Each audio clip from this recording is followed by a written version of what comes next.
Cities don't usually change the way people picture them changing. And that misunderstanding is where most people already fall behind. Most of us imagine decline as something sudden and dramatic.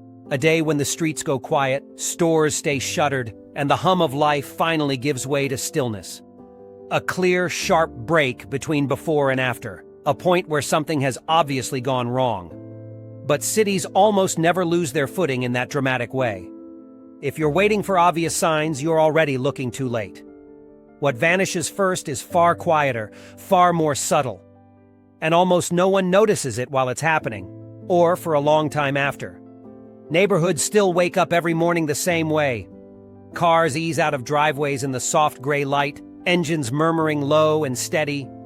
Headlights sweep across familiar lawns, cutting through the last traces of night fog that clings to the grass. Traffic builds gradually, a predictable tide moving along routes worn smooth by years of repetition.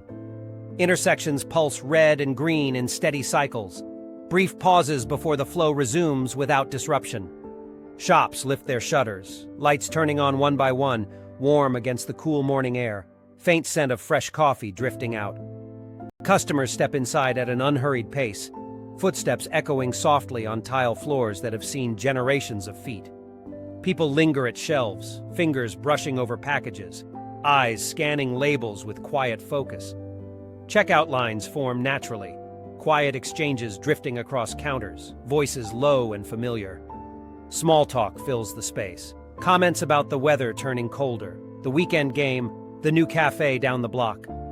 Homes glow as evening arrives. Windows turn golden against the fading sky. Families gather around kitchen tables, voices overlapping, plates clinking gently, the smell of home cooking filling the rooms. Warm light spills onto porches and sidewalks as darkness settles in, soft shadows stretching long across the pavement. Televisions flicker behind curtains, evening programs playing at a familiar, comfortable volume. Parks remain active on weekends. Joggers pass early, breathing hard in crisp air, picnics spread out later in the day under trees. Children chase each other across grass, swings creaking in steady rhythm, slides echoing with high-pitched joy. Dogs bound freely while owners call them back with practiced ease, leashes swinging loose. Paths fill with walkers, alone or in pairs, air cool and crisp, leaves crunching softly underfoot.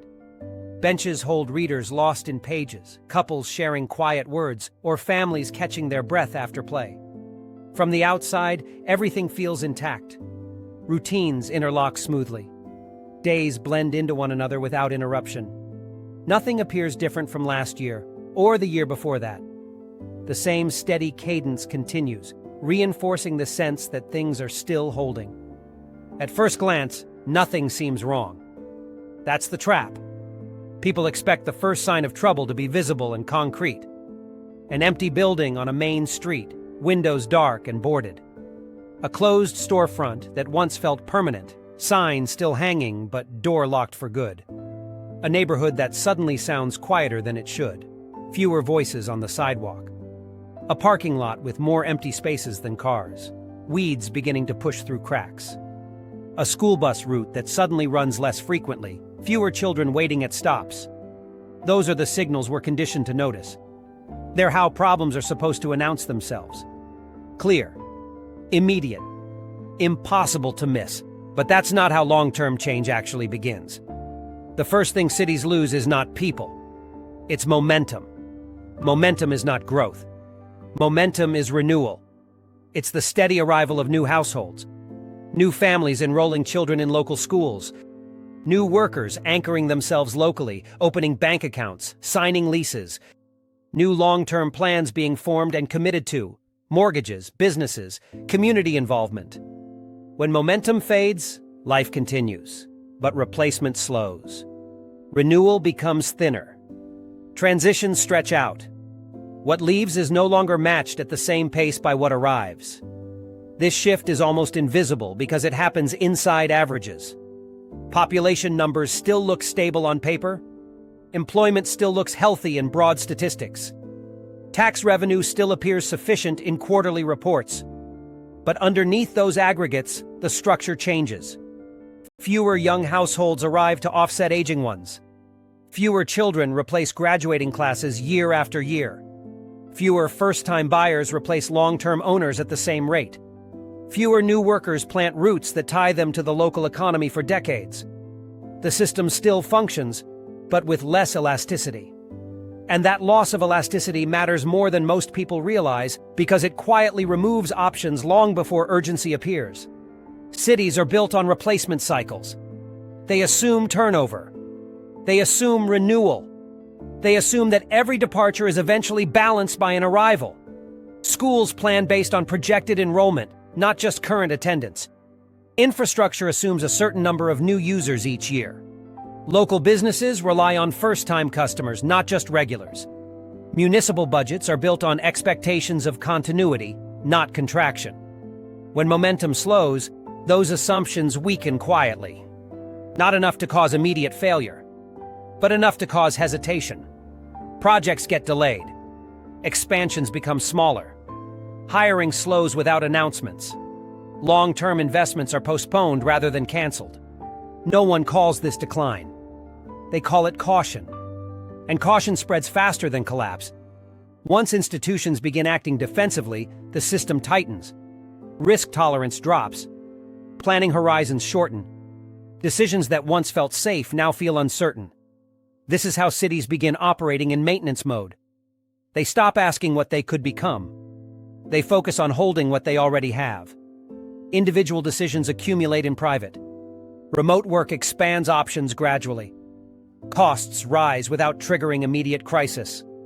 Family conversations change tone over time. Long-term plans are reconsidered quietly, often late at night. One household researches alternatives over months. Another weighs trade-offs in careful detail. A third decides the future here feels less certain than it once did. These decisions are rarely emotional. They are practical. They are defensive. They are framed as flexibility, not escape. We can always come back. We're just trying something different. We're keeping our options open, but return rates are far lower than people expect. Once households re-anchor elsewhere, socially, professionally, educationally, inertia works in the opposite direction. Children start new schools. Careers align locally. Social circles reform. Momentum is hard to rebuild once it leaves. There is no sudden exodus. No coordinated movement. No visible gaps at first. Just a subtle change in trajectory. This is where assumptions stop working. Human perception is tuned to sudden absence. An empty parking lot on a weekday stands out. A long-standing business closing registers immediately. A playground unusually quiet sparks concern. But gradual thinning doesn't trigger alarms. It blends into routine. It hides inside averages and expectations. It disguises itself as normal variation. Momentum fades long before emptiness appears. The data confirms this pattern quietly. Census Bureau vintage 2025 estimates show overall U.S. population growth at roughly 0.8 to 1%, driven mainly by international migration and modest natural increase. Domestic movement remains directional. High-cost coastal states like California, New York, and Illinois continue to see net outflows of 150 to 250,000 residents per year toward lower-cost regions. Southern and interior states still gain population, but growth rates have slowed to 1 to 2% in many metros after peaking much higher during the pandemic years. School enrollment patterns echo the shift early. National enrollment stabilizes around 49 to 50 million students. Regional data shows flattened growth or 1 to 3% declines in select districts across coastal, Midwestern, and interior regions. Housing markets reflect similar moderation. Days on market extend gradually in certain areas without sharp crashes. Search behavior shifts quietly. Outbound moving patterns rise steadily rather than spiking.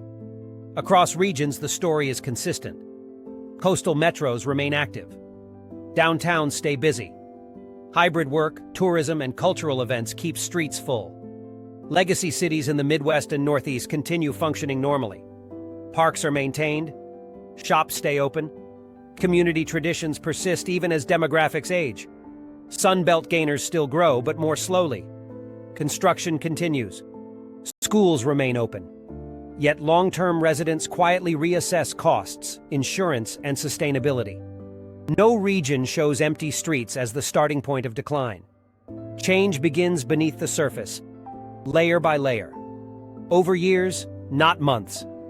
The cumulative effects emerge later. In school funding, in service planning, in infrastructure decisions, in who stays long enough to invest in the future.